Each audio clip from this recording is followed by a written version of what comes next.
보겠습니다. 자, 오늘 예수 그리스도와 예수 그리스도인의 삼중직에 대해 살펴봅니다. 지난주에 예수님의 이름에 대해 살펴봤다면 오늘은 예수님의 직분인 그 그리스도에 초점을 맞추어서 보겠습니다. 그리스도란 기름 부음 받은 자라는 뜻이고요. 구약은 이를 메시아라고 불렀습니다. 예수님은 빌립보 가이사라에서 제자들에게 자신이 누구라 하는지 질문 한 적 있죠. 그때 사람들은 선지자 중에 한 사람이라고 예수님을 이해했는데요. 이는 그들이 예수님을 그리스도라는 사실을 몰랐다는 것을 보여줍니다. 하나님께서 이스라엘 백성 중에 특별히 지도자를 세우는 방식으로 사용한 것은 기름 붓는 행위였죠. 기름은 세 가지 직분자들에게만 부어졌습니다. 선지자, 제사장, 왕이죠. 하나님은 왜 이들에게 기름 붓는 행위를 통해서 직분자를 세웠을까요? 이들이 구원자의 역할을 직감전적으로 수행했기 때문입니다. 그러니까 메시아적 사역을 이들이 직감전적으로 이제 수행했기 때문이라는 거예요. 그래서 이들은 그리스도가 오시기 전까지 하나님께서 부여한 직분을 통해서 구원자의 역할을 수행했던 것입니다. 사람들은 예수님이 그리스도라는 것을 알지 못했지만 예수님이 그리스도라는 사실을 통해서 구약 시대에 세워진 기름 부음을 받은 자들의 완전한 형상으로 오셨다는 것을 분명히 보여주고 있습니다. 그들은 불완전하고 감접적으로 직분을 수행했다면 예수님 완전한 제사장, 선지자 그리고 왕으로 세상에 오셨고요. 지금도 이 직분을 하나님 보좌 우편에서 수행하고 계십니다.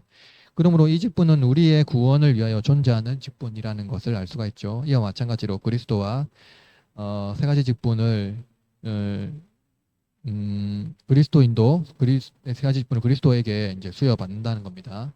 그리스도인이란 이름은 안독에서 처음 불러졌습니다. 이전에 유대교 종파의 한 정도로 이해되었다. 그러나 그리스도인으로 불러지면서 차츰 유대교와 결별하고 새로운 신앙으로 발전해 갔습니다. 이들은 성령의 오심으로 교회 공동체를 형성하고 예수님이 하나님의 아들이시며 그리스도라는 분명한 인식을 가지고 있었음을 알 수가 있습니다.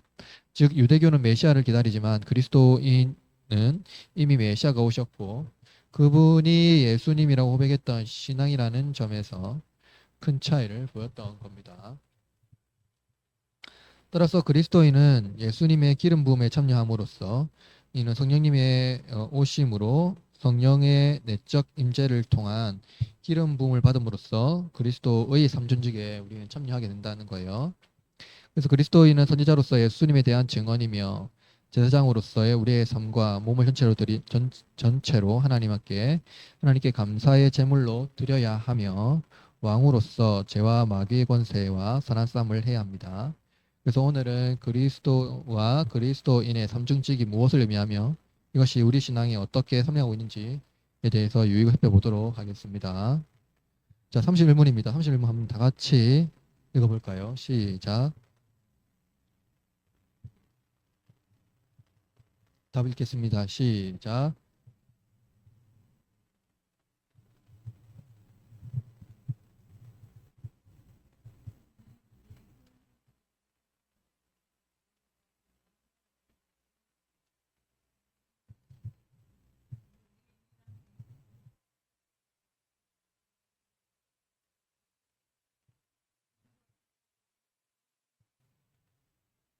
기름 부으심입니다. 기름 부음은 직분자를 세우는 이스라엘의 특유의 의식인데요. 기름을 부어서 하나님께 구별하여 드렸고 하나님은 그를 직분자로 임명하셨습니다. 하나님은 모세에게 관유를 만들어 성막에 바르고 또한 제사장에게 바르라고 하셨죠. 이렇게 한 이유는 성막과 제사장을 구별하기 위해서입니다. 구별하다는 의미는 성막이든 제사장이든 수행하는 모든 것이 사람을 위하여 봉사하는 것이 아니라 하나님 앞에서 봉사하도록 하기 위함입니다. 그러므로 하나님께서 임명하지 않은 직분은 하나님 앞에서 봉사할 수 없습니다. 그러므로 누구든지 하나님으로부터 부름받지 않는 직분자는 직분을 수행할 수 없다는 겁니다. 그래서 구약 시대에 명백한 기름 부음을 통해서 하나님께서 택하신 자를 구별하였지만 신약 시대 이후에는 어떻게 하나님께서 부르신 자를 알 수 있겠습니까? 그러니까 구약 시대는 기름 부음을 통해서 하나님께서 부르신 사람을 명시적으로 구별했다면 신약 시대는 어떻게 알 수 있겠습니까? 예수님은 직접 사도를 택하셨죠. 그리고 이후에 성령을 통하여 사역을 감당할 능력을 주셨습니다. 이후에 디도서 1장 그리고 디도서 1장 5절에서 9절, 디모데전서 3장 1절에서 13절에 기록되어 있는 것 같이 이에 합당한 자격을 갖춘 사람이어야 한다는 것을 말해주고 있습니다. 또한 내적 부르심, 즉 소명을 통해서 그가 하나님의 부르심이 자각과 동시에 내적 부르심 그것이 무엇이냐면 이제 교회의 회원의 선출을 통해서 직분을 받아야 한다는 겁니다. 하나님께서 부르신 자들에게는 직분에 합당한 능력을 주시고 때로는 감당할 능력을 주십니다. 그러면 구약 시대는 기름 부음을 받아서 삼중직이 제가 뭐라고 했죠? 삼중직분.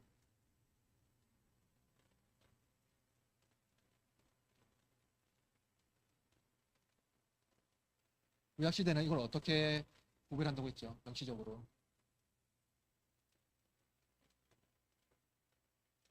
기름 부음이랑 행위를 통해서 확실히 알 수 있잖아요. 사람들 다 보잖아요. 그러면 신약시대 이 직분은 뭡니까?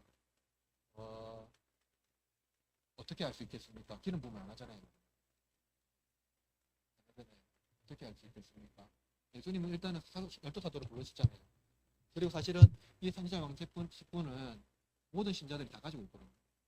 근데 엄밀히 따지면 이 직분은 세 가지로 나누어집니다. 교회의 직분.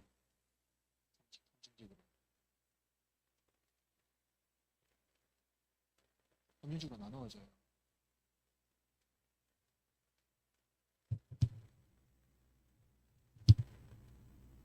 이게 직분은 이겁니다. 제사장은 삼중직으로 나누면 목사예요. 제사장은 누구일까요? 목사라고 했잖아요. 아, 선지자 목사요. 제사장은 뭘까요? 집사입니다. 왕은 뭘까요? 그러냐면 말씀의 권세, 성김의 권세, 다스림의 권세 이렇게 나눠지거든요. 직분이. 그러면 여러분 봅시다. 이 세원 직분이 있는데 기는 뭐 안 붙잖아요. 사실은 이게 직분 나눴는데 3분절 나눴는데 이건 원래 모든 성도들이 다 가지고 있는 직분입니다. 그죠? 그냥 성도라고 부르잖아요. 그죠? 그러면은 이 직분을 어떻게 구분하겠습니까? 기름 부음을 안 하잖아요. 어떻게 저것을 그러니까 내적인 소명이 있어요. 내적인 소명은 내가 하나님 부르심 받았다는 거. 외적인 소명도 필요하거든요. 기름 부음과 외적인 소명. 어떻게 구분할까요?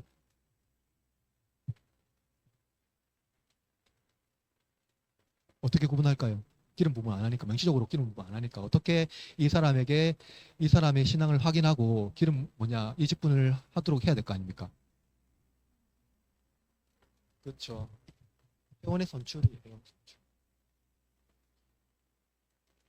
회원들에 의해서 선출이 받아요. 그러면 봅시다. 집사 장로는 어쨌든 선출을 하죠. 근데 이들이 그냥 교회 보통 올리면 어떻게 하냐면 5년 이상 교회 다니면 다 올려요. 그거에. 그래서 다 뽑거든요. 그냥 무작위로. 그렇게 하지 않았다는 겁니다.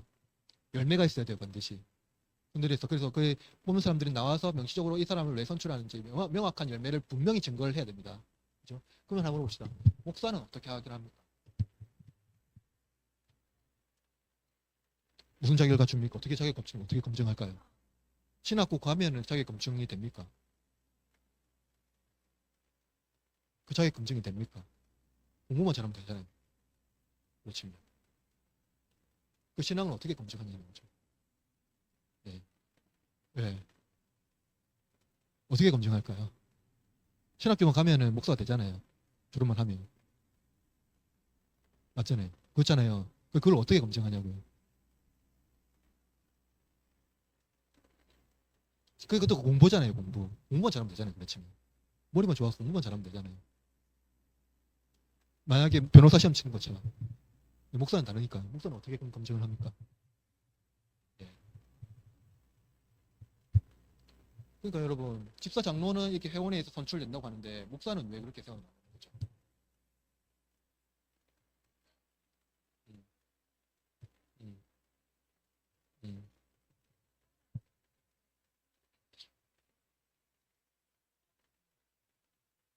원래 어떻게 했을까요? 원래 교회 내에서 흐르는 장로교회 교회 내에서 청소년이잖아요. 청소년 혹은 청년 중에 선출합니다.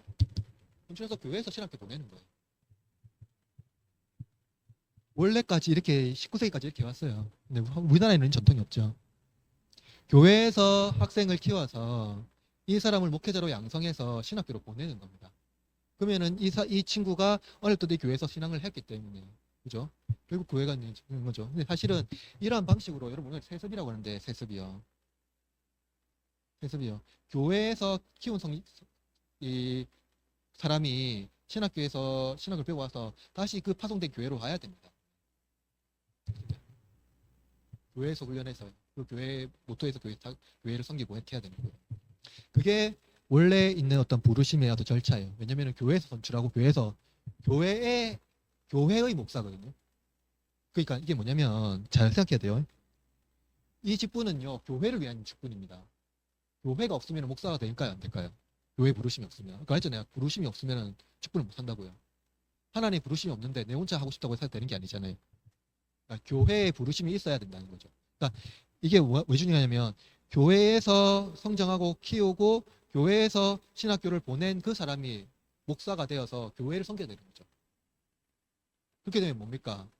장로가 이 교회가 싫다고 해서, 집사가 이 교회가 싫다고 해서 다른 교회 가면 가서 직분을 행할 수 있다는 겁니까? 없다는 겁니까? 그 직분 안 돼요. 사실은 만약에 A 교회에서 집사문을 받았다. 장로 안술 받았다. 집사 안술 받았다. 서리는 없는 겁니다. 서리는 없는 겁니다. 받았다 하면 B 교회로 갔어요. 그러면 이 사람 장로니까 집사입니까? 그냥 성도예요. 교회의 부름이라 이게 중요한 거죠. 이거 잊으면 안 됩니다. 교회를 위한 직분이다. 예수님이 왜 3대 직분을 했습니까? 예수님이 뭘 세웠어요? 교회 세우신 거예요. 예수님 교회를 위해서 이 직분을 세운 거예요. 하나님께서 왜 구약 시대에 이스라엘에게만 이 직분을 기름 부어 줬을까요? 이스라엘 하나님의 교회의 모형이에요. 교회의 모형이에요. 그죠? 이것을 잘 기억해야 돼요.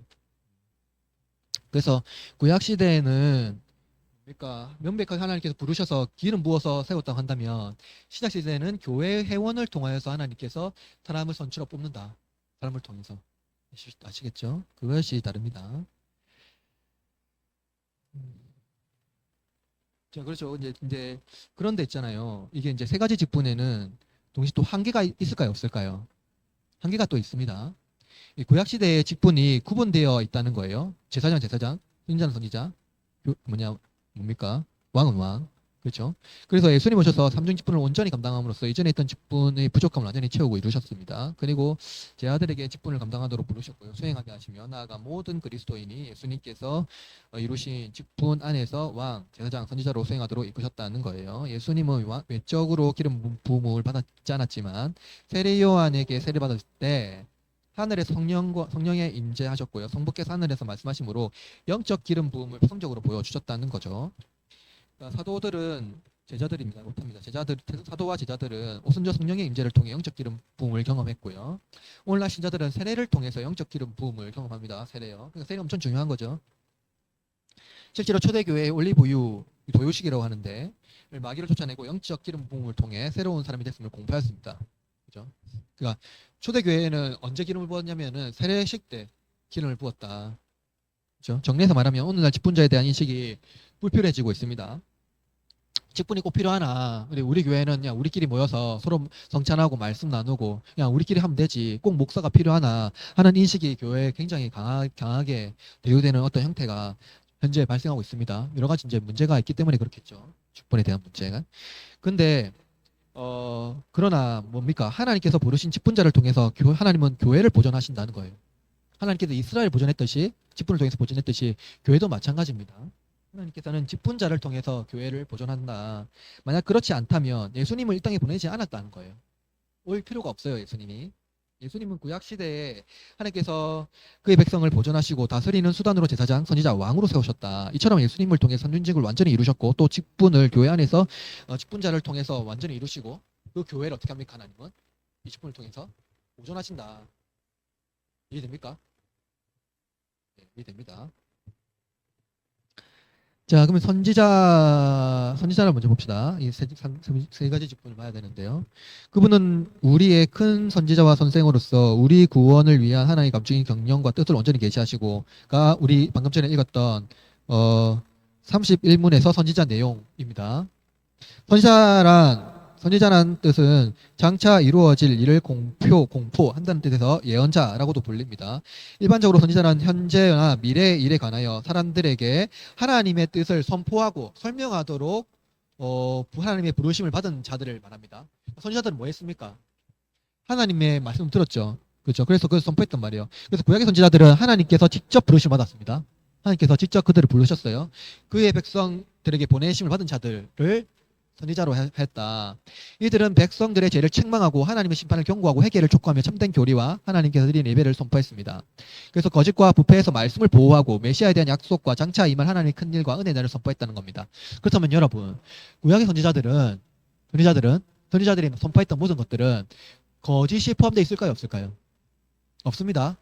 선지자들이 말했던 구약의 선지자들이 말했던 모든 것들은 참입니다. 하나님 말씀을 그대로 전한 겁니다. 그죠? 그러니까 구약이 말하는 예사야라든가 예레미야라든가 이러한 모든 사람들 선지자라고 일컫는 모든 사람들은 그가 선지자로서 하는 모든 말 행위는요 다 뭡니까 말하면 하나님의 말씀이라는 거죠. 그죠? 이게 굉장히 중요하다는 거예요. 그래서 그들의 입술에는요 거짓이 없었다는 겁니다. 특별히 이들은 특별한 하나님께 받은 신적인 증언을 가지고 있었다. 그죠? 또한 특별한 은사를 소유하고 있었다. 그래서 그 선포에는 실수가 없었다. 동시에 국가와 특정한 관계를 유지했다는 겁니다. 그래서 잘못 못하네요. 시민입니다. 신민이 아니라 시민적인 성격을 지닌 의무를 수행했습니다. 백성은 포함해서 그러니까 뭡니까? 여기서 말하는 국가와 특정한 관계가 이게 무슨 말일까요? 국가와 특정한 관계.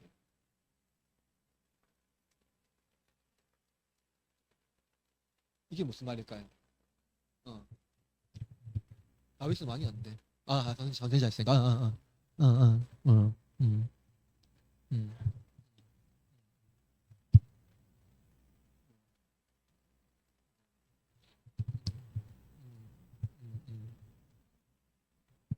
그렇죠. 이게 어떻게 말하면 정치를 참여해서 그 뭐냐 왕권을 어떤 뭐냐 그, 그 하나님이 주신 은사로 그것을 억압하거나 하려고 했던 게 아니라는 겁니다. 그죠? 그러니까 뭐예요? 여기서 말하는 오바데라든가 그 하박국 그 누구 오바데라든가 이제 하여튼 그 선지자들 중에서 국가의 부패 또는 어떤 뭐냐 특정 권력에 대해서 뭡니까 말씀으로 대언했지 여기에 대해서 다른 어떤 정치적인 힘을 가지고 한 건 아니라는 겁니다. 오직 말씀이에요. 오직 말씀. 그러니까 그때 그 말씀은 뭡니까? 하나님의 입으로 나와야 되는 말씀입니다. 그러니까 선지자들이 개인의 말을 하면 안 되거든요. 오직 하나님의 말씀으로만 했다는 것을 말해주고 있습니다. 그래서 신약시대의 선지자로 불린 자들은 하나님으로부터 직접 부르심을 받은 자로서 장차 올 일을 미리 전하는 목적에 의하여 예언의 은사를 받은 사람들이었다는 겁니다. 예컨대 바울, 베드로와 요한, 야고보 같은 사도들이 이에 속합니다. 그리고 성경을 해석하고 설명하며 적용시켜서 교회와 신자들의 신앙을 건강하게 하고 굳세게 하는 은사를 지닌 자들을 일반적인 의미에서 선지자라고 부를 수가 있다는 겁니다. 그리고 그리스도는 보통 선지자들과 다르죠. 신약의 성도들은 예수님을 선지자 혹은 예언자라고 부르지 않았다는 것에서 우리가 좀 중요하게 봐야 됩니다. 그죠? 예수님이 가이사라 빌립보에서 너희 사람들이 나를 누구라 하냐니까 사람들이 뭐랬습니까? 제자들이 한 사람이 이랬죠. 근데 그게 그게 뭐냐 옳은 말입니까? 틀린 말입니까? 틀린 말입니다. 예수님은 선지자로서 오신 분이 아닙니다. 왜냐하면 예수님은 선지자 직분을 수행하긴 하였지만 그들이 가장 위대한 선지자로 칭하는 모세보다 뛰어난 분이기 때문이고요. 모세는 하나님 말씀을 받아 백성에게 전했지만 예수님은 내가 진실로 너에게 이르노니라고 하셨습니다.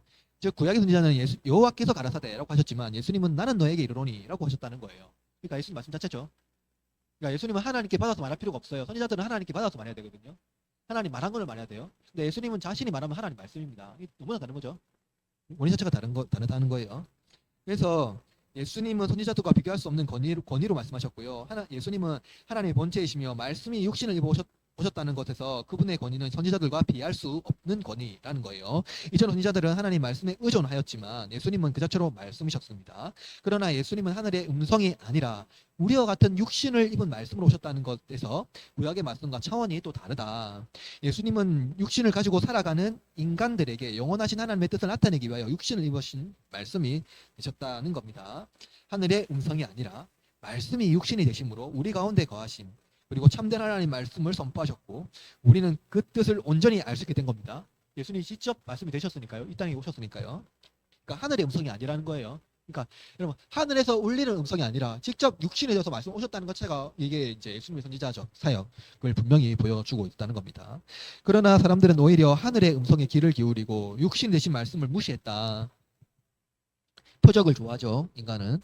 그러나 예수님은 성경이 예수님을 지시하고 있다고 제자들에게 가르치고 있습니다. 이는 두 가지 점에서 알 수가 있는데요. 첫째는 예수님은 구약의 예언을 성취하는 분이죠.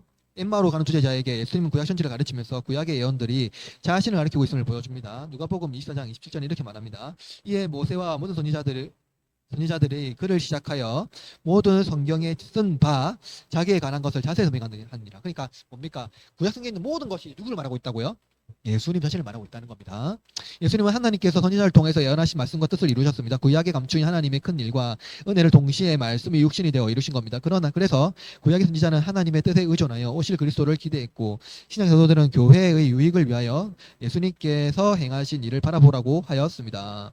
둘째, 예수님은 하나님부터 오신 계시의 선지자가 아니라 계시의 원천입니다. 왜 선지자들은 하나님의 뜻을 선포함으로써 하나님의 성품과 계획을 그림자처럼 보여주었지만 예수님은 나를 본 자는 아버지를 본 것이니라 라고 말씀하신 것 같이 하나님의 말씀이시며 계시의 원천으로 오셨다는 겁니다. 그분은 지시체로, 그러니까 저길 봐라 라고 오신 것이 아니라 실제로 세상에 오셨다는 거예요. 그죠? 한 번 더 말하지만 하늘에서 울리는 음성이 아니라 실제로 육신을 입고 오시는 음성이다, 말씀이시다 하는 겁니다. 그게 바로 선지자예요. 그럼 대제사장은 뭡니까? 제사장이란 예물과 희생 제사를 드리며 다른 이들을 가르치고 그들을 위하여 강구하는 목적을 위하여 하나님께로부터 지명받은 사람들을 일컬어 말하는 겁니다.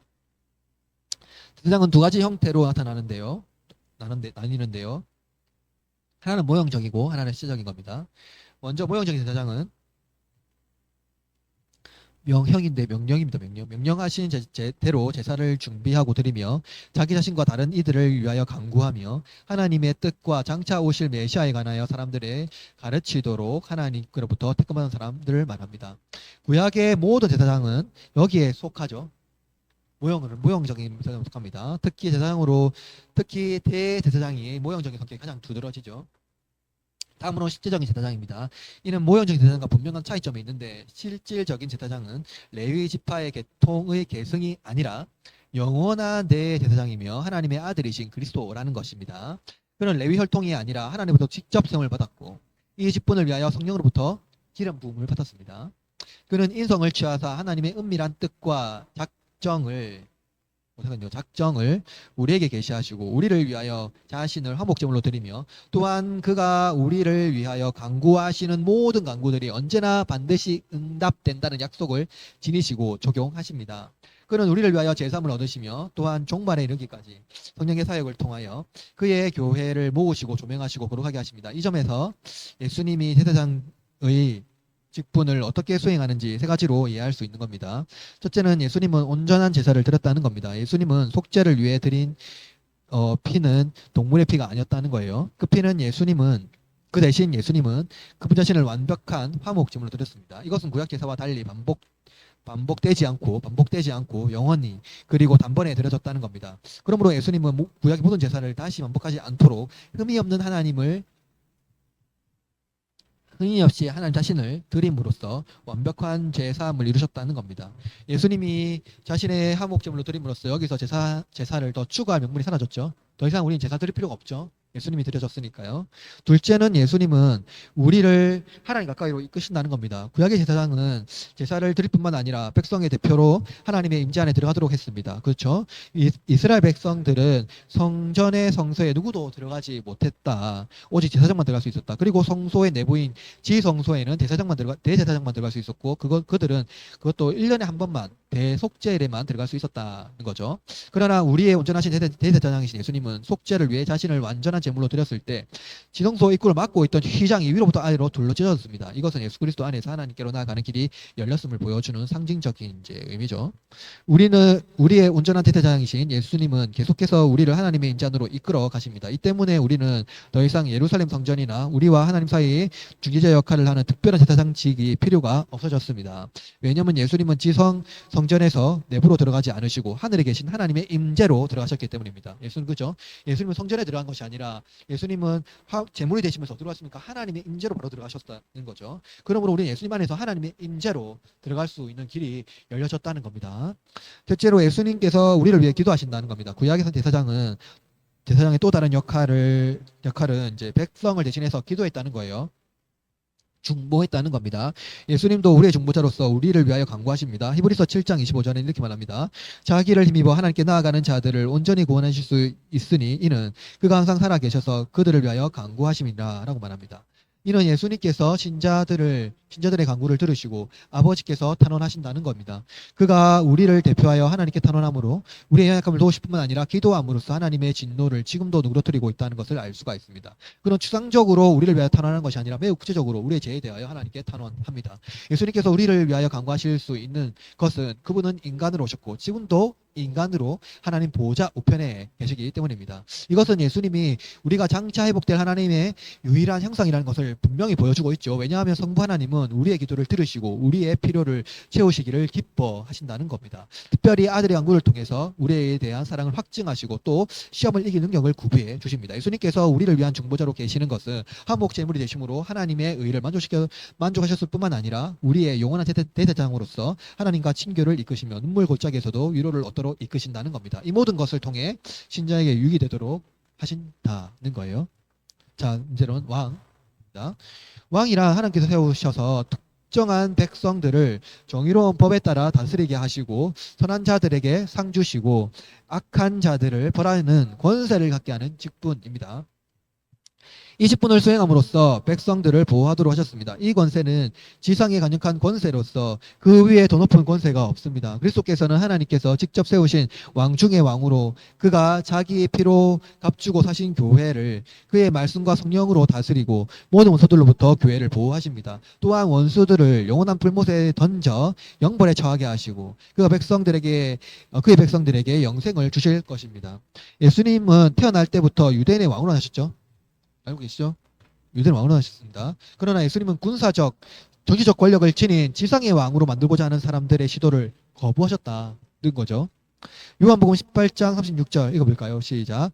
내 나라는 이 세상에 속한 것이 아니니라 만일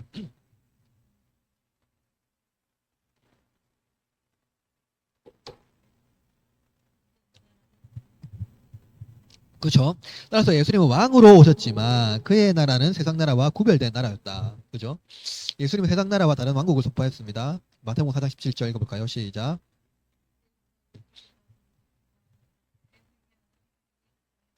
그렇죠? 예수님이 선포하신 나라는 하나님 나라다. 그죠? 그는 그의 나라의 왕으로 오셨다는 거예요. 즉 예수님은 세상 나라의 왕같이 칼과 힘으로 영토를 확정하고 권세를 과시하는 군주가 아니라 자기 백성을 죄에서 구원하기 위하여 오신 왕이라는 겁니다. 다시 말하면 자기 백성을 죄에서 구원하기 위하여 오신 왕이다. 뭐죠? 여러분 여기서 뭡니까? 백성이라는 의미에서 예수님은 자기 백성의 왕이라는 것을 여기서 드러내죠. 그죠? 자기 백성이라고 하셨으니까요. 그리고 왕의 직분으로 죄에서 구원하실 것을 말씀합니다. 왕의 직분으로 죄에서 구원하실 걸요. 그러니까 예수님의 왕의 직분은 영토를 확정하고 힘과 권세를 드러내는 것이 아니라 우리를 죄에서 구원하는 것이 왕의 직분이라는 겁니다. 예수님의 직분 중에 사도 바울은 죄의 값은 사망이라고 하였죠. 죄책은 반드시 사망이라는 형벌을 지불해야 한다는 겁니다. 그러나 예수님은 죄에서 우리를 구원하기 위하여 더 나은 여호수아로 오셨다는 거예요. 우리의 죄와 사망에서 구원하기 위하여 사탄의 권세와 귀신의 권세 아래에서 우리를 어떻게 합니까? 해방하기 위하여 칼을 들지 않고 십자가를 지셨다. 는 겁니다. 십자가 위에 유대인의 왕이라는 명패가 붙어 있죠. 사람들은 진짜 왕을 알아보지 못하고 유대인의 왕이여 라고 조롱하며 십자가에서 내려오라고 멸시합니다. 하였습니다. 그러나 예수님은 그의 백성을 악의 권세에서 해방하기 위하여서 모든 멸시와 조롱을 당하시고 왕의 직분을 이루셨다는 겁니다. 만약 예수님이 십자가에서 내려오셨다면 그분은 우리의 왕이 되지 못할 겁니다. 그죠? 못했을 겁니다. 그러니까 십자가에서 내려오지 않은 이유는 자기 백성을 죄에서 구원하기 위한 영원하고 유일한 왕이시기 때문이라는 거예요. 나아가 예수님은 부활하심으로 하나님 보좌 우편에서 왕의 직분을 영원히 수행하십니다. 에베소서 1장 20절에서 22절 읽어볼까요? 시작.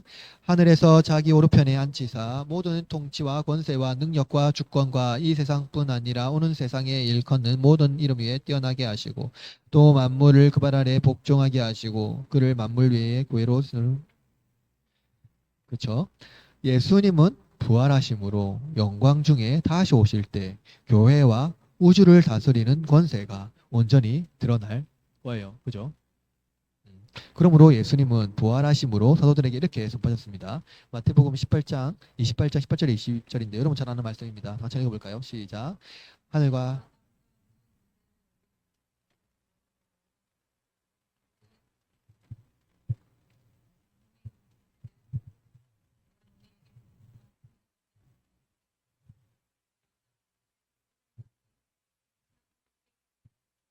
예, 그렇습니다. 그래서 예수님께서 한 3대 직분 있죠. 예수님이 기름 부음 받은 이 세 가지 직분이 어떻게 우리의 구원을 위해서 효과적으로 이루어졌는지를 알 수가 있죠.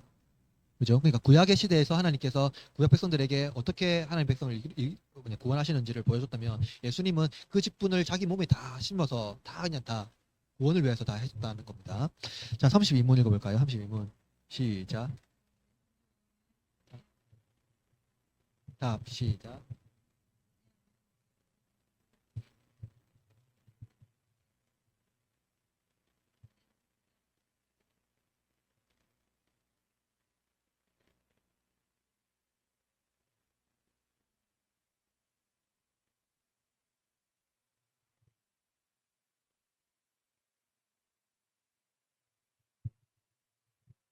자, 봅시다. 앞서 살펴보았지만 그리스도인이라는 명칭은 사도시대의 안독에서 시작됐습니다. 이는 과거 이스라엘 백성이라는 호칭이 그리스도인으로 전환되었다는 겁니다. 그러니까 더 이상 이스라엘이 아니죠.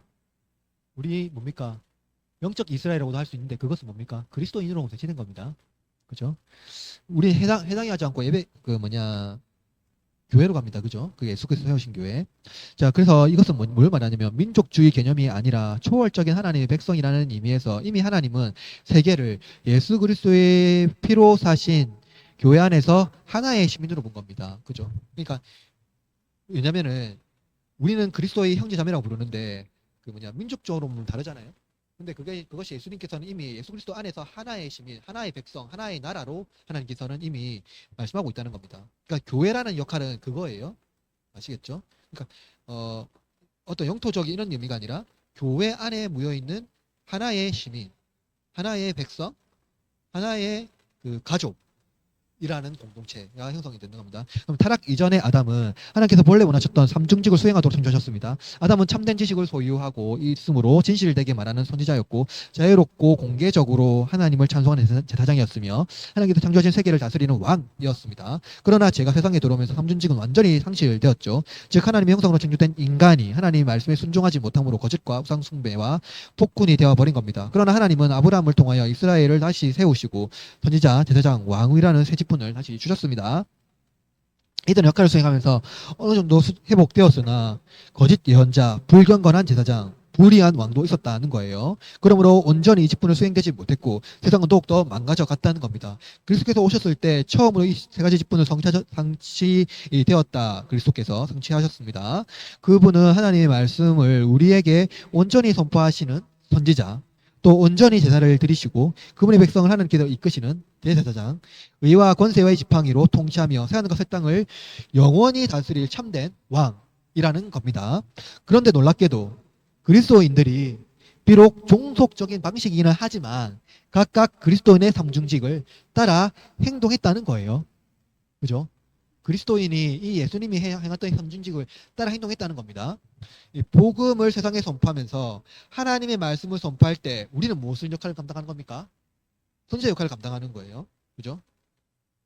그러니까 아까 내가 교회에 있는 직분, 교회를 수행하는 거고요. 이게 성도들에게 적용되면요. 우리가 나가서 복음을 선포하고 하나님 말씀을 선포할 때 우리는 어떤 역할을 한다고요? 선지자 역할을 하는 거라고요. 그죠? 근데 중요한 건 이겁니다. 선지자 역할은요. 반드시 말씀을 해야 되는 거예요. 행동이 아니고요. 선한 행동만 하는 것이 아니고요. 그리스도가 주시다라는 것을 공적으로 선포하는 것. 이거에 포함되는 거예요. 포함되는 겁니다. 말씀. 그죠? 이것을 말하는 거고요. 그래서 우리는 비신자나 신자에게 하나님의 가나에 진실되게 말할 때 우리 선지자 역할을 수행할 수 있다는 겁니다. 그리고 제사장으로서 우리의 모든 선한 행위로 제사를 드립니다. 그죠? 그러니까 제사장은 뭡니까? 선포가 아니라 예배 행위예요. 그죠? 예배 행위를 통해서 우리의 입술로 하나님 찬송하고 허락하신 뜻에 따라서 우리의 삶을 어떻게 드리는 겁니까? 산 제사로 하나님께 드리는 겁니다. 그죠? 우리의 삶 자체를 하나님께 산 제사로 드렸을 때 제사장 역할을 수행한다 하는 겁니다. 예. 그리고 베드로는 어떻게 말했냐면요. 너희 몸을 하나님께서 기뻐하니 거룩한 산 제물로 드리라 라고 말했거든요. 그죠? 그러니까 이 뭡니까?